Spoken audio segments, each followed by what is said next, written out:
Hello guys, welcome to our YouTube channel. जैसे कि previous class में हमने सेल का पार्ट 1 कंप्लीट करा दिया है, जिसमें हमने सेल का introduction, kind of cell, structure of typical cell, जिसमें हमने पहला सेल वॉल पढ़ाया, दूसरा सेल मेम्ब्रेन, अब हम तीसरा प्लाज्मा मेम्ब्रेन, अब हम फोर्थ पढ़ा रहे हैं माइटोकॉन्ड्रिया। तो हम बिना अपना टाइम वेस्ट करे क्लास का हम अपना फोर्थ से पढ़ाना स्टार्ट करते हैं। फोर्थ का जो स्ट्रक्चर है उसको हम बोलते हैं माइटोकॉन्ड्रिया। ठीक है, तो mitochondria is discovered by Altmann in the year 1886। 1886 में ऑल्टमन ने डिस्कवर किया था। These are cylindrical, rod shaped और spherical structure found in the cytoplasm. तो ये कैसा कैसा शेप का है देखिए, पहला सिलेंड्रिकल है, दूसरा रॉड शेप और स्फेरिकल स्ट्रक्चर है जो कि साइटोप्लाज्म पे पाया जाता है। तो साइटोप्लाज्म कहाँ होता है, कल हमने ये पढ़ाया था आपको। जैसे ये देखिए, ये हो गया सेल का स्ट्रक्चर, ये देखिए पूरा ये सेल है। हाँ, तो ये है साइटोप्लाज्म, जो ये दिख रहा है ना, ये साइटोप्लाज्म है। ये देखिए, ये पूरा साइटोप्लाज्म है। ओके, तो ये जितना भी फ्लूइड है उसको हम बोलते हैं साइटोप्लाज्म। ठीक है, एंड माइटोकॉन्ड्रिया क्या हो गया, माइटोकॉन्ड्रिया ये है। ठीक है, तो अब हम इसी के बारे में अच्छे से पढ़ेंगे डिस्क्रिप्शन में पूरा। ठीक है, तो ये शेप इसका हो गया। तो अब हम पढ़ेंगे, it is surrounded by double layered membrane. तो ये डबल लेयर मेम्ब्रेन होती है, देखिए ये एक बाहर की होगी और ये एक इनर की हो गई, ये है इनर मेम्ब्रेन। ठीक है, तो inner membrane has many fold called cristae. तो इनर में जो देखिए फोल्ड पाए गए हैं, इनर में ये पिंक कलर का है ना, वो इनर मेम्ब्रेन है, और इसमें जो फोल्ड है उसको हम क्या बोलते हैं, क्रिस्टी। तो देखिए यहाँ लिखा भी है इसको क्या, क्रिस्टी जंक्शन। तो इसको हम क्या बोलते हैं, क्रिस्टी। और the fluid present inside mitochondria is called matrix. और जो फ्लूइड है प्रेजेंट है माइटोकॉन्ड्रिया के अंदर उसको हम बोलते हैं मैट्रिक्स। तो देखिए ये लिखा है मैट्रिक्स, तो ये मैट्रिक्स है, ये ब्लू कलर का जो फ्लूइड है ना, इसको हम मैट्रिक्स बोलते हैं। अब फंक्शन क्या है माइटोकॉन्ड्रिया का, mitochondria synthesize energy rich compound ATP. तो यहाँ क्या होती है, एटीपी सिंथेसाइज होती है। देखिए ये लिखा है यहाँ एटीपी सिंथेसाइज होती है, तो इसीलिए हम इसको बोलते हैं, it is known as power house of cell. तो यहाँ एटीपी सिंथेसाइज होती है, इसीलिए हम इसको क्या बोलते हैं, power house of the cell. तो माइटोकॉन्ड्रिया, ये क्वेश्चन, ये ऐसा क्वेश्चन बन के आता है, power house of the cell क्या है, तो क्या उसका आंसर होगा, power house of cell, power house of the cell mitochondria. ठीक है, तो अब हम थोड़ा इसका डायग्राम अच्छे से देख लें। ये देखिए, ये हो गया इनर मेम्ब्रेन, ये हो गया आउटर मेम्ब्रेन, ये हो गया मैट्रिक्स, ये छोटे छोटे ग्रैन्यूल्स प्रेजेंट होते हैं, ये देखिए, ये हो गया राइबोसोम्स, यहाँ एटीपी सिंथेसाइज होती है। हाँ, और ये भी आता है क्वेश्चन, माइटोकॉन्ड्रिया में डीएनए होता है। तो ऐसे आएगा क्वेश्चन कि 4 ऑप्शन दे देंगे कि किसमें डीएनए नहीं होता है, एक में। तो किसमें किसमें होता है, माइटोकॉन्ड्रिया में भी होता है, ठीक है, प्लास्टिड में होता है, और एक और में होता है जिसमें मैं आगे चल के आपको बताऊंगी, आगे मैं पढ़ाऊंगी। ठीक है, तो माइटोकॉन्ड्रिया में डीएनए होता है, इतना अभी तो आप याद रखें, आगे जाके मैं वो पॉइंट भी कवर करूंगी आपका कि डीएनए किस किस में होता है, ये क्वेश्चन आता है। ठीक है, एंड ये इन दोनों के आउटर मेम्ब्रेन और इनर मेम्ब्रेन के बीच जो स्पेस होती है, ये देखिए ये लिखा है इंटर मेम्ब्रेन स्पेस। तो हमारा माइटोकॉन्ड्रिया हो चुका है। ठीक है, एंड ये जो नोट्स है मैं आपको डिस्क्रिप्शन बॉक्स में डाल दूंगी, आप वहाँ से कॉपी कर लीजिएगा। ठीक है, तो फिफ्थ स्ट्रक्चर हम पढ़ रहे हैं गोल्जी बॉडीज। ठीक है, तो Golgi bodies discovered by scientist Camillo Golgi. तो जो डिस्कवर किया साइंटिस्ट उसको क्या बोलते हैं, उनका नाम था कैमिलियो गोल्जी। ठीक है, तो Golgi bodies are made up of group of tubes, vesicle and vacuoles. ठीक है, तो गोल्जी बॉडी है वो बनती किससे है, ट्यूब, वेसाइकल एंड वैक्यूल से बनती है। ठीक है, तो वैक्यूल्स हम आगे जाके पढ़ेंगे। ठीक है, in plant cell it is more in number and here it is known as dictyosomes. ठीक है, तो प्लांट में क्या होता है, ये ज़्यादा नंबर में होती है, और इसको हम प्लांट, जब प्लांट सेल में आ जाती है तो हम इसको डिक्टोजोम बोलते हैं, हम इसको गोल्जी बॉडीज नहीं बोलते हैं। ठीक है, फंक्शन क्या है, it work as storage, processing and packaging of material. ये क्या करता है, सेल के अंदर जितना भी स्टोरेज, प्रोसेसिंग और पैकेजिंग का काम यही करता है, मतलब गोल्जी बॉडी करता है। तो गोल्जी बॉडी का देखें, कुछ ज़्यादा नहीं देखना है, हमको कंपटीशन की तैयारी करनी है, तो हम बस डायरेक्ट यहाँ से ऐसा डायग्राम देख सकते हैं। ये देखिए, ये गोल्जी बॉडी का डायग्राम है, ज़्यादा मत वो करिए क्योंकि हमको पीएचडी नहीं करनी है, हमको कंपटीशन के हिसाब से पढ़ना है। तो ये गोल्जी बॉडी हो गया, इसका फंक्शन हो गया, इसका डायग्राम हो गया। तो कंपटीशन एग्जाम्स के लिए इतना बहुत ही सही है, इससे ज़्यादा कुछ नहीं पढ़ना है। अब हम 6 पढ़ेंगे एंडोप्लाज्मिक रेटिकुलम। ठीक है, तो एंडोप्लाज्मिक रेटिकुलम देखिए, membranes network of tubules like structure found in cytoplasm called endoplasmic reticulum. देखिए क्या होता है, देखिए ये ट्यूब लाइक स्ट्रक्चर, बहुत सारे ट्यूब लाइक स्ट्रक्चर ये प्रेजेंट होते हैं, इसी को हम बोलते हैं एंडोप्लाज्मिक रेटिकुलम। ठीक है, और ये कहाँ रहते हैं, साइटोप्लाज्म में। ठीक है, तो इसको हम क्या बोलते हैं, एंडोप्लाज्मिक रेटिकुलम। ठीक है, it is attached with nucleus on one side and on other side it is joined with plasma membrane. एक साइड ये कहाँ से होता है, देखिए एक साइड न्यूक्लियस से होता है, दूसरा साइड प्लाज्मा मेम्ब्रेन से होता है। तो हम ये कैसे देखेंगे, रुकिए हम आपको कल की इमेज दिखाते हैं। देखिए ये है एंडोप्लाज्मिक रेटिकुलम, ये हो गया, ये देखिए न्यूक्लियस से एक साइड अटैच है और दूसरा साइड देखिए प्लाज्मा मेम्ब्रेन से। ठीक है, तो ये ऐसा ही होता है, कुछ ज़्यादा नहीं पढ़ना, इतना ही पढ़िए बस। फंक्शन क्या होता है, it form supporting framework of cell. ये क्या करता है, सपोर्टिंग स्ट्रक्चर है, बस क्या है, सेल का सपोर्टिंग स्ट्रक्चर है। तो बस हमें इतना ही पढ़ना है। ठीक है, इससे ज़्यादा नहीं पढ़ना। तो ये देखिए ये हो गया स्मूथ एंडोप्लाज्मिक रेटिकुलम हो गया, और ये क्या हो गया, रफ एंडोप्लाज्मिक रेटिकुलम। इन दोनों में डिफरेंस इतना रहता है कि इसमें राइबोसोम हो जाते हैं, जो रफ वाला रहता है ना, देखिए इसके ऊपर राइबोसोम होते हैं, बस इतना ही डिफरेंस होता है और कुछ नहीं। मैंने पहले आपको डायग्राम से बता चुका, एक साइड न्यूक्लियस से अटैच रहता है एंड दूसरे साइड यहाँ प्लाज्मा मेम्ब्रेन रहता है, जो कि हमने प्रीवियस क्लास में प्रीवियस वीडियो में हमने दिखाया है। वहीं से आप नोट्स ले लीजिएगा, उसमें आप देखिएगा बहुत अच्छे से उसमें लिखा है। ठीक है, तो अब हम पढ़ेंगे 7th वाला ribosomes. So ribosome discovered by Palade. ठीक है, राइबोसोम किसने डिस्कवर किया था, पैलेडे ने। Small granule like structure found attached to endoplasmic reticulum और इन फ्री स्पेस। देखिए जो ये स्मॉल ग्रैन्यूल लाइक स्ट्रक्चर होते हैं, छोटे छोटे ग्रैन्यूल टाइप के होते हैं। ठीक है, और ये किससे अटैच रहते हैं, एंडोप्लाज्मिक रेटिकुलम से। ठीक है, देखिए एंडोप्लाज्मिक रेटिकुलम, मैंने जब भी बोला है कि एंडोप्लाज्मिक रेटिकुलम से जब भी राइबोसोम अटैच हो उसको हम रफ एंडोप्लाज्मिक रेटिकुलम बोलते हैं। ठीक है, बट ऐसा ही नहीं, ये फ्री स्पेस में भी होता है। देखिए हम आपको दिखाते हैं फ्री स्पेस में कैसे होता है। ये देखिए ये एंडोप्लाज्मिक रेटिकुलम है ना, ये रफ में ये है, ये बाहर वाला ये रफ है। ठीक है, रफ एंडोप्लाज्मिक रेटिकुलम, और ये देखिए ये साइटोप्लाज्म है, छोटे छोटे देखिए लिखा है ना राइबोसोम, तो ये है साइटोप्लाज्म में, तो ये फ्री स्पेस में भी होता है। तो ये हो गया। अब हम it is made up of RNA, ये किससे बनता है, आरएनए से। ठीक है, फंक्शन क्या होता है, take part in protein synthesis, protein synthesis के में हेल्प करता है। बहुत इंपॉर्टेंट है, ये आप याद कर लीजिए क्योंकि ये बहुत इंपॉर्टेंट है, पेपर में आता है। तो 8 में हम पढ़ेंगे लाइजोसोम। ठीक है, तो lysosome discovered by de Duve ने डिस्कवर किया है लाइजोसोम को। These are sac like structure bounded by single membrane and contain hydrolytic enzyme. ठीक है, सैक लाइक स्ट्रक्चर है, और देखिए यहाँ सिंगल मेम्ब्रेन पाई जाती है, जैसे माइटोकॉन्ड्रिया में डबल होती थी ना, ये देखिए इसमें कैसी है, सिंगल मेम्ब्रेन है। ये येलो कलर की जो दिख रही है ना, ये बाहर, ये सिंगल मेम्ब्रेन पाई जाती है एंड हाइड्रोलिटिक एंजाइम कंटेन करता है। देखिए ये लिखा कंटेन हाइड्रोलिटिक एंजाइम, तो देखिए ये है हाइड्रोलिटिक एंजाइम, ये लिखा है डायग्राम में। ठीक है, फंक्शन का है, फंक्शन इसका ये है कि the enzyme found in lysosome में digest the entire cell, so it is known as suicidal bag. तो देखिए जो ये एंजाइम पाई जाती है ना, हाइड्रोलिटिक एंजाइम, इसके पास इतना मतलब पावर है कि ये पूरी सेल को डाइजेस्ट कर सकती है। ठीक है, तो इसीलिए हम क्या बोलते हैं इसको, सुसाइडल बैग। ठीक है, the enzyme found in lysosome में डाइजेस्ट द एंटायर सेल, पूरी सेल को खत्म कर सकती है। तो ये क्वेश्चन आता है कि सुसाइडल बैग ऑफ सेल किसे बोलते हैं, तो उसमें आएगा ऑप्शन, तो आप लगा दीजिएगा लाइजोसोम। ठीक है, और इसका एक और बहुत इंपॉर्टेंट ये क्वेश्चन बनता है, इसीलिए मैंने इसको नीचे लिखा है। Lysosome is not found in RBC of mammal. Lysosome नहीं पाया जाता आरबीसी मैमल की, जो भी मैमल है, मैमल की आरबीसी में लाइजोसोम नहीं पाया जाता। तो ये भी इंपॉर्टेंट क्वेश्चन आते हैं, ये तो बहुत इंपॉर्टेंट है। सुसाइडल बैग वाला ये आते हैं एग्जाम में, ये मैंने देखे हैं।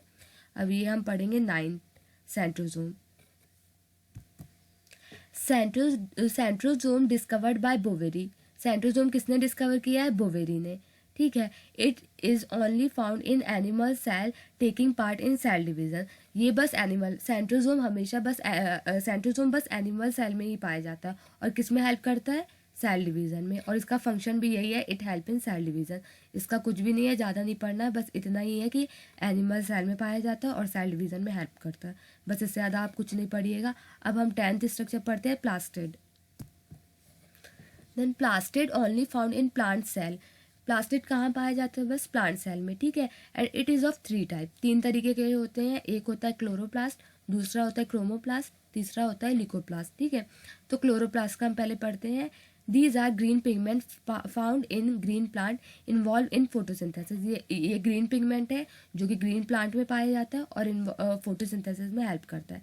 सो it is known as kitchen of the cell. तो इसको हम क्या बोलते हैं? इसको हम किचन ऑफ द सेल भी बोलते हैं। इसका फंक्शन क्या हो गया? Chloroplast provides green colour to the plant and take part in photosynthesis. ये क्या करता है? ग्रीन कलर प्रोवाइड करता है प्लांट को और फोटोसिंथेसिस में हेल्प करता है, ठीक है। तो इसके 2 फंक्शन होगा। अब सेकेंड पढ़ेंगे हम इसी का, प्लास्टिड का सेकेंड, ठीक है। तो क्रोमोप्लास्ट, ठीक है। तो ये क्या करता है? It provide various colour to the plant like flower and fruit. ये क्या फ्लावर और फ्रूट को क्या करता है? कलर प्रोवाइड करता है, ठीक है। तो chromoplast are of different kind, chloroplast भी डिफरेंट काइंड के होते हैं। जैसे पहला हो गया लाइकोपीन और दूसरा हो गया कैरोटीन। तो पहले हम लाइकोपीन पढ़ेंगे। In tomato it provide red colour. Tomato में जो रेड कलर आता है वो किस वजह से होता है? लाइकोपीन पिगमेंट की वजह से, ठीक है। और अब दूसरा पढ़ेंगे कैरोटीन। कैरोटीन प्रोवाइड येलो और ऑरेंज कलर इन प्लांट, ठीक है। येलो और ऑरेंज कलर प्लांट को देता है, जैसे एग्जाम्पल कैरेट हो गया इसका, ठीक है। अब हम थर्ड पढ़ेंगे, प्लास्टिड का थर्ड, ठीक है। तो हो गया ल्यूकोप्लास्ट, ठीक है। ल्यूकोप्लास्ट इज कलरलेस, कलरलेस होता है, इसका कोई वर्क नहीं रहता। अभी देखना आप आगे चल के, मैं पढ़ा रही हूँ इसको। It store the food in the form of starch, fat and protein. ये क्या करता है? इसका फंक्शन बस रहता है, ये कोई कलर नहीं देता है, ठीक है। तो ये कलरलेस होता है, बट इसका काम बस क्या रहता है? स्टोरेज। मतलब ये क्या करता है? इट स्टोर द फूड, ये स्टोर करता है फूड को in the form of starch, fat and protein, okay.